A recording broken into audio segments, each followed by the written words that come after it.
Hey, Lynn, it's Clay Buck with Fundraising is Funny. Just calling to leave you a voicemail. Just wanted to check in. Hope you're doing well. Hope you had a great weekend.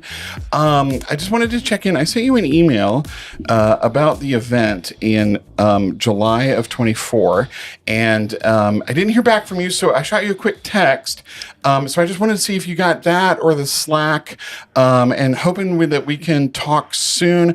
I'm free on Tuesday at 1, Thursday at 4, and next Monday at 12. If you just want to Slack or text or shoot me an email back or whatever, I'll look forward to talking to you. And I don't hear from you if I don't hear from you by tomorrow, I'll call your mom and check in with her and have her pass on a voicemail to you. Thanks. Have you ever gotten that voicemail? I feel like I have some of those voicemails right now. I think half of our listeners just tuned out. They all just had a trauma bond. Shannon, my concierge, is probably rocking back and forth in her chair right now. But and somebody is taking a Silkwood shower and crying. Right? If that voicemail has never hit you, they have popped up on your Teams unexpectedly, or people who FaceTime you out of nowhere, or the worst, they just show up in your shared office space hi, this is my favorite. Hi, Clay. And you're pretend you're but you're in one of those places where your back is to the Hi, central. Clay, hi. Yeah. Did you get my email? Yes. I had sent it 2 minutes ago. Yes, I got it. Yeah, it's about the vice president's going to need something in September. Understood. Thank you. But it's April now. I'll take care of it. Well, I know, but could we talk about the email I sent? Yes. Schedule time with me. But Clay, I'm here now. We could just knock it out right here. I will tell you, Clay, as a person who I work best via email or text, but short. Super short. Yes, I've learned that the hard way. It's okay. I don't need the feelings. I don't need the how you doing, how your mama doing, how your family doing. I don't need all Who that. Who was that comedian? That was totally. 80s or 90s? Yeah. But all this to say is we make the urgent out of the least important thing in the world. And there's always that one person in your office who's literally that voicemail caused a little bit of trauma trigger for me. Yeah. Trauma trigger. That's a new phrase I'm going to coin. Yeah. And now in where many of us and the importance of are going into hybrid and virtual environments and remote and this whole expectation that I be available all the time. Now, and of course you're in my voicemail and I'm going, Lois, I don't actually listen to my voicemails. What I do with my voicemails when they show up on my phone is I wait for them to transcribe. Yes. Into text. Yes. And if they're longer than say an inch big on my phone, I'm swipe delete. You know what I want to hear from people on fundraisingisfunny.com. Oh. I want to hear from people. One, do you actually leave voicemails anymore? Especially if you know you're calling a mobile phone. Do you leave No, I want to hear from others. Oh. Do you leave a voicemail? And number two, I want to hear if you actually listen to voicemails. I want to know what your longest voicemail currently on your phone is. Oh. And, some companies have eliminated voicemail altogether. Places like Coca-Cola, IBM. And what cracks me up is when something's super urgent at a nonprofit, no communication happens. And then when something is next year and a half, they're there's a meeting. Oh my God, oh my God, oh my God, oh my God, oh my God, oh my God. And so it's just so interesting to me, this whole communication chain, or maybe, and Clay, I will say that I have done a communications exercise that was really helpful. Okay, tell me. So I had two departments that were really clashing. Blang, blang, blang, blang. I haven't watched Game of Thrones, but I think it was like that. Winter was coming and all those other phrases. And there were battle axes drawn and there was, passive aggressive candy eating and all kinds of other stuff going on in the office between the two teams. And so what I found out, though, not only was it a failure to communicate, it was a failure to understand the communication preferences of the team members. So the two teams that were clashing, one was composed of mostly extroverts, people who enjoyed being in person, people who enjoyed having face-to-face conversations and meetings, and advancement services. I was going to say, and prospect research. And advancement services department who were mostly in their own world, were mostly introverted, enjoyed emails so that they had a record of everything someone requested or did. And the two departments were just a clash. And so... Oh my God, from Greece. Clash. What's that? I don't know. I was just playing along to make you feel good. See? Inclusive leadership, it's me. And so I came to both groups and I said, neither of you are wrong. You just are not, A, having any grace for each other, and B, not understanding who each other are as people. And so somewhere in the middle is the solution. Like I feel like sometimes at organizations, not only as a consultant, but as a donor relations professional, my polygotness, I'm the great translator, right? Mm-hmm. And so what I found out is that, so we did a exercise where we went through and said, you receive a communication. How do you respond? Every answer is legitimate and acceptable. Is not responding an answer? No. Well, it is. Every answer is legitimate and acceptable during the exercise. During the exercise. Ghosting people is never acceptable at work. Yes, Clay. Even those people you don't want to respond to. But lack of communication is a communication, sir. But no response is also a response. Lack of communication is a communication. No response is a response. Mm-hmm. And I'm saying that flippantly, but it is also true. It means I don't give a hoot about you. It means I don't give a hoot about you. It also might mean I didn't see it. It could mean that. It could also mean I have no home training. Oh, wait, sorry. My judgment just flew in the door. Here's what I think. Okay, so... Can we go back to the exercise and then I'll tell you what I think? Yes, Or should I tell you what I think and then go to the exercise? I don't know. I got lost in the choices. Right. You didn't. Could you do me a favor? Could you create a poll and send it out via email? Doodle poll. There's nothing worse than a doodle poll. When people send me a doodle poll, I don't respond. You know what I've started doing? And I know you're telling a story, but I'm interjecting. What I've started doing when people send a doodle poll, this is so terrible. I send them my Calendly link. Okay. That's evil. And I don't use Calendly because this is where you and I differ. I think Calendly is rude. That's why I have a Shannon. She is my Calendly. Yes. Now I understand that not everybody has a Shannon. Yes. But Calendly. Well, and not everybody has a good Shannon too. Well, that's true. Calendly puts the onus on scheduling with you, the person who needs you. And for me, I don't want my paying clients now. Yes. Internally, I don't want my paying clients not to have good customer service. Sure. So that's why I have a Shannon. Sure. But let's come back to Calendly, but finish your. The other problem with Calendly is it's egalitarian. And Shannon is not. Oh. So, Shannon, we love you. Shannon knows. Shannon has saved me more times than I can count. Right? Shannon knows, that's a very important read. Fair. Expensive client. And if they need time, they're going to get a priority over somebody who's like, Fair. I just want to pick Lynn's brain. See, if I have a Calendly, someone who just wants to pick my brain can end up blocking 3 hours away from a paying client. So that also is difficult for me. So I'm just giving you my rationale. I just think it's rude. We'll come back to Calendly. Yes. Let's go back to the two departments that were trying to communicate and were failing.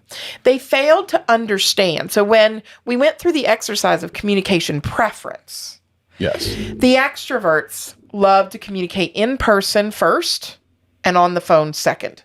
That was their strong communication preference. Okay. And when I talked to the other department, my department of introverts, they wanted email first, text or direct messaging second. And in person and on the phone was like 74 out of 74. Right. Like completed the race, not just finisher. Like you didn't get a place, finisher. And so therefore, it's not what they were saying. It's how, the channel. It's like when someone sends me a direct mail solicitation. Sure. Rejected. Sure. Rejected. Just because you didn't listen. It's like, Clay, when someone misspells your name. Oh, done. Rejected. Done. No. So these two departments couldn't come together because they weren't communicating across the same channel. I have a communication for you, Clay. Would you like it in text, email, voicemail, in person, or face-to-face or over Microsoft Teams or Slack, but I need to tell you it right now. It's important. Your urgency is not mine. But no, but it's about to be your urgency. Believe me, you'll want to be urgent about this. But I'm being serious. Yes, but we need a snack. Oh. See, I knew I could get through to you. Didn't matter the channel. We needed some snacks. We need a snack. So we're going to take a break. What are good time-sensitive snacks? Like, what's it? Yeah, anyway, we'll come up with that. I'll house a kind bar. Now or laters. That's punny. That's not time sensitive. But it was good. You can't have an hour and later and then try to have a meeting because you'll be like... That's true.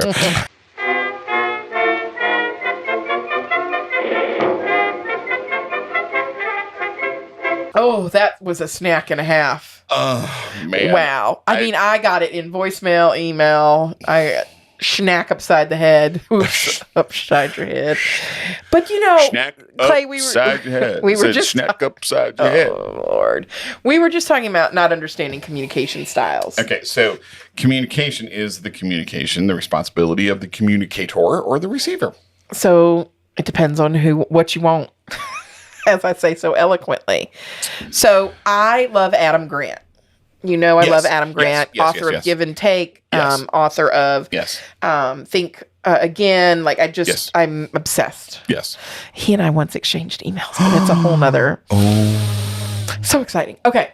And he says, yes, your inbox is full of other people's priorities. Yeah, I love that phrase. Yes. Love it. Yes. Now, if the sender wants something from the receiver, to me, it's the sender's responsibility to adapt to the receiver. Yes. Clay, this is where Calendly comes in for me. Yes. If I want to pick your brain, it's the worst phrase. There's nothing I hate more than people who want to pick my brain, because there's not much up there and it rattles around a lot. Can I just interject just really quickly, just a real great piece of advice on that? Mm-hmm. Because it comes from the great philosopher and thinker and writer and encourager, Pit Bull. And what does the bull, Mr. Pitt, say? Ask for advice. Ask for money and get advice. Ask for advice, get money twice. Right? People love to be asked for advice. Yeah, Poetic. I get that email or text, whatever. Can I pick your brain? No. Could I ask you for some advice about this, and this? Yes. Well, of course. You want my advice? I feel so flattered. And excuse me, let me get on my advice giving shirt. Absolutely. Here is my Calendly link. Right. Yeah. Or, hey, Shannon will help you find a time when I can help you. Exactly. Precisely. So but it's all about the approach. It requires humility as well, and vulnerability. But doesn't all good communication require humility and vulnerability? Unless the recipients just piss you off that day and you just... No, don't do that, people. It's a career-limiting move. Yeah. All this to say... So your question is valid. Is the communication on the sender or the receiver? Yes. So for me, it's always on the sender as much as possible. Yes. Because I'm the one popping up. Now, I tend to work with a lot of very hierarchical organizations. Yes. Also has to do with hierarchy. So I'll give you a trick I learned a long time ago. Tell me. About communication and having difficult communication with somebody who may outrank you in an organization. It's not the military, but it's close. Yeah. Yeah. Go to them. Go to them. Yeah. So in this example of our extroverts and our introverts, our extroverts wanted things from the introverts. Yes. Our introverts were like, could you stop bothering me? The extroverts should adapt their style to the introverts if they want something from them. Yes. They're of equal stature in the organization. And that's the other thing, is not thinking that you're better than someone else. The other thing I've noticed is some people like a one-on-one discussion rather than a meeting, right? Again, it's the idea that we need to be as flexible as possible. Now, if I have someone that I deem untrustworthy, yes, I do a lot of things in writing with them. I am a big believer on the CYA. Yeah. All that to say is that communications, we adapt. Sometimes I have to adapt my communication to the person above me or a client, right? Like maybe I think in Word and they think in PowerPoint. Oh, I've told you about the organization that I'm working with, that the team that I work with thinks in Excel, but the VP thinks in Word. Oh, okay. So we cannot send an Excel report to the VP. So we have to do every report twice.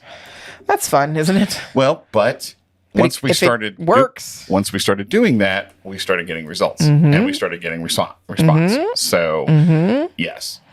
So again, all this is what we really need to be thoughtful about is the recipient. Yes. Sometimes more so than ourselves. And that's not easy to do some days. We also need to be respectful that what is urgent to someone may be important to someone else, but not at all on someone else's radar until it is reprioritized. Now, at the risk of opening doors to things, can we talk about our different styles in communication? Oh, yeah. That we've acknowledged? Oh, yeah. I'm a sandwich communicator. Give me something good. Give me something good. No. Give me something bad. And then close it off with something good. And that is how I communicate. I have learned over time that you do not need that. I want a sandwich always, but not a platitude and then a criticism and then a platitude. Because that's how I see it in my brain. And I know what you're doing. You're trying to fool me into softening the feedback. And I think, Clay, the reason that I'm not as open to the sandwich method, and we should do a whole podcast on the sandwich method. We should do a whole sandwich podcast. Is that, and the reason I'm not... You guys, I'm sorry, I have to tell you this, that Lynn just gestured at me to make a note about the sandwich podcast, which is direct communication, and look what he's doing right now. Precisely. He knows what he needs to do. All this to say is that direct communication works for me. And it doesn't work for everyone. And I have to adapt. So why don't people have to adapt to the directness? Why is it always one way and not the other? Yeah. And I will tell a story during the sandwich podcast about that my whole life. And so, sometimes sandwiching isn't delivered well because it comes across as artifice. And I don't need a fake sandwich. I want a real sandwich. Yeah. Hey, Clay, hope you had a great weekend. We need to do blah, blah, blah. That's all I need. I need a little foreplay, Lynn. Just a little bit. Just a little bit. And I'm all business. I got places to be, things to do. Let's go here. I'm all about a little bit of pleasure and intensity, but let's go. So all this to say, our punchline. Because we started with... Did you get my email? The email with the text, with the Slack, with the blah. First of all, respect the people you're communicating with. Correct. Once you've sent one communication, give them a reasonable amount of time to respond. And a reasonable amount of time varies by the channel. I'm going to be very honest about that. So for me, a reasonable amount of time for a text is different than a reasonable amount of time for an email. They have different senses of urgency for me. I had this conversation with a dear friend of mine who is much younger, but who said to me, "I'm sorry, you should reply to a text within an hour or two." Which I said, "I'm sorry, I will reply to the text when I damn well feel like it." So that's my friend Angie. She is not tied to her phone, but those of us that live via text, or I do WhatsApp because that's I do WhatsApp too, right? Yeah. What? Oh my God, I've got to be on WhatsApp with you now. Okay, but here's the thing. 97% of texts are open within 3 minutes of receipt. Isn't that crazy? Sure. But for me, my sense of urgency goes with my sense of communication. Some people look at their inbox as a to-do.